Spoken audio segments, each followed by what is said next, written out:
Happy Tuesday, guys. It's Miss Kelly, and we are going to read Chapter 5 today. And Miss Kelly's outside today reading because the weather is so nice. So if you hear some birds chirping or maybe a four-wheeler, that's what's going on. I'm outside, okay? So when we left off on Chapter 4 yesterday, Humphrey is staying the weekend at Mr. Morales' house, and his kids are not listening to his directions very well. So we're going to see what kind of plan Humphrey is going to hatch out for his weekend with Mr. Morales and his family. So Chapter 5, and the title is Plans Are Hatched. When Mr. Morales went into the kitchen to get a glass of water, I carefully opened the lock that doesn't lock and slipped out of my cage. I leaped over to the chair, then scampered down to the floor and hid in the corner behind the long curtains. Mr. Morales returned and sat down again. The children were still thumping and bumping and were now screaming and screeching as well. "Say, Humphrey, maybe you need some water too," he said, and leaned toward my cage. Mr. Morales gasped when he saw that it was empty. "Humphrey, where did you go?" "Oh, I should have known you'd escape. I'd run away from those kids if I could too. But do me a favor, Humphrey. Please come out." In a panic, he darted around the room. "The kids in room 26 will hate me if I lose you," he said. I felt sorry for Mr. Morales, so I scratched around a little. "There you are," he said, bending down to look at me. "Now, let's get you back in your cage." Not quite yet, I thought. He reached down to pick me up, and I scampered forward just a few inches past his hand. "Don't do this to me, Humphrey," he said. "Cooperate." But I wasn't doing anything to him. I was doing something for him. "Work with me," he said, but this time to himself. "Maybe, hey, that's it." He looked down at me. "With your help, Humphrey." Mr. Morales really swung into action then. He raced upstairs. The thumping and bumping stopped. When he raced back downstairs, Willie and Brenda were with him. "Close all the doors, Willie," he said. "But, Dad," Willie whined. "Close them," his father repeated firmly. "Now!" Willie closed all the doors. "You two scared poor Humphrey with your screaming and poking and thumping. We may never see him again," he told them. Brenda burst into tears. "Humphrey's dead," she sobbed. "No, Humphrey's too smart for that," Mr. Morales told her. "But he will run away if you two aren't nice to him." "Right, right, right. You have to be pretty smart to be a principal. Now, do you want to help me get Humphrey back?" "Yes!" the children shouted. Mr. Morales explained the plan. He said the only way they'd get me back in my cage was if they worked together, and they could only work together if they listened to him, really listened. They were listening now, and they kept listening too, because he told them the most important thing they could do was to be quiet. So they were quiet. "I'm pretty sure he's still in the room. Our job is to lure him back into his cage," Mr. Morales whispered. He put my cage in the middle of the floor. Then he went to the kitchen and got a handful of sunflower seeds. Willie and Brenda helped him make a trail of seeds across the floor leading up to the cage. "Good," said Mr. Morales. "Now we have to be very, very quiet and wait for Humphrey to pick up the seeds. But if you say anything or even move, you might scare him." "We'll be quiet, Dad," said Willie. Brenda agreed. They all sat on the sofa. "Do you think it will work?" Willie whispered. "Of course," Brenda answered. "Dad's smart." "Well, he's not the only one." I waited for a while. After all, the Morales children needed all the practice staying quiet they could get. When Willie got restless, I started skittering along the floor. "I hear him," said Brenda. "Shh," said Willie. I waited a few more seconds, then scrambled out of the corner and grabbed the closet closest seat. I could hear loud gasps from the children, but I pretended not to notice. I scurried toward the second seed. This plan Mr. Morales and I came up with was tasty, tasty, tasty.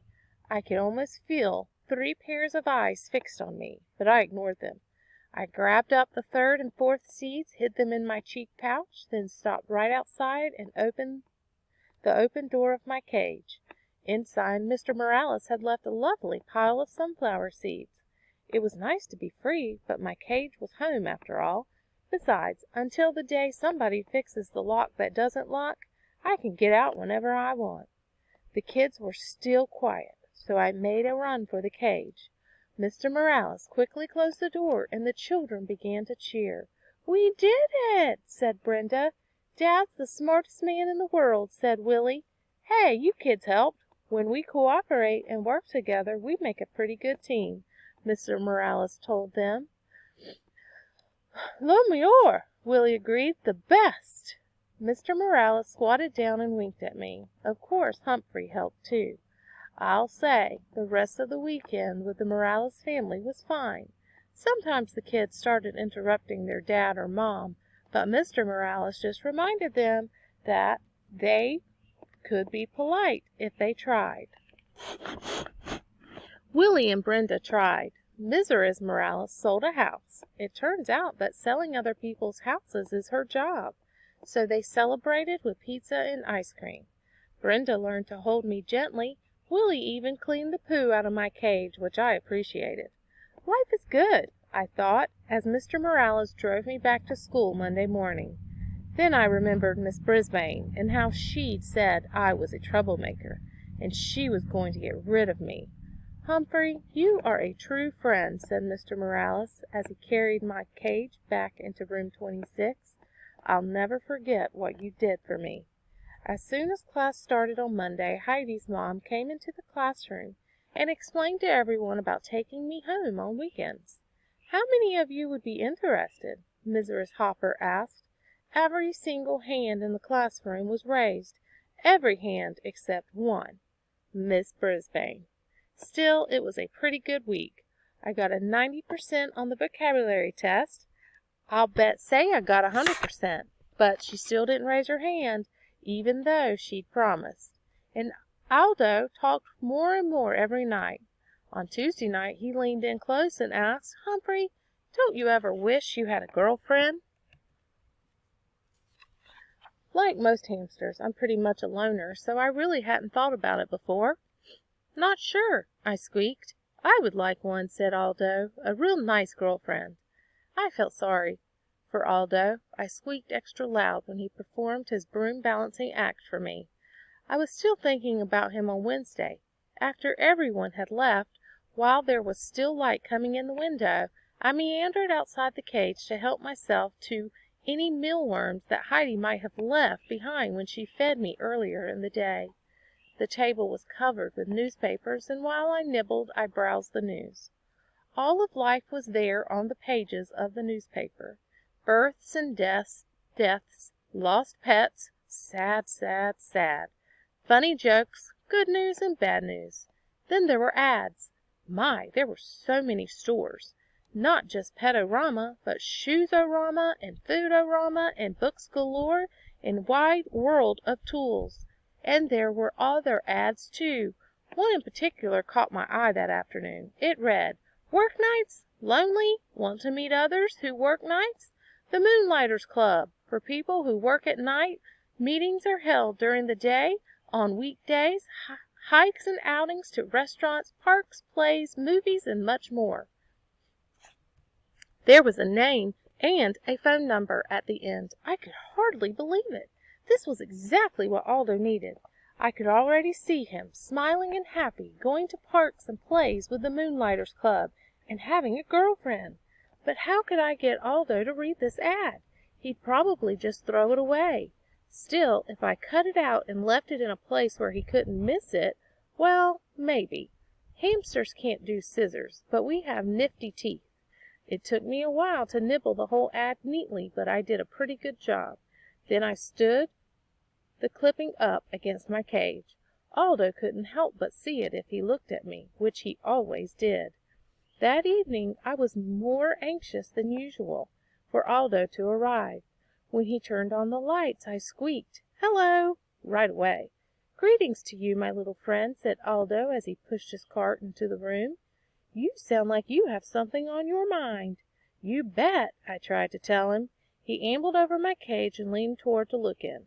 "What's happening, Humphrey?" he asked. I saw his eyes light on the scrap of newspaper. "Hey, I can hardly see you." He reached out and pushed the clipping aside.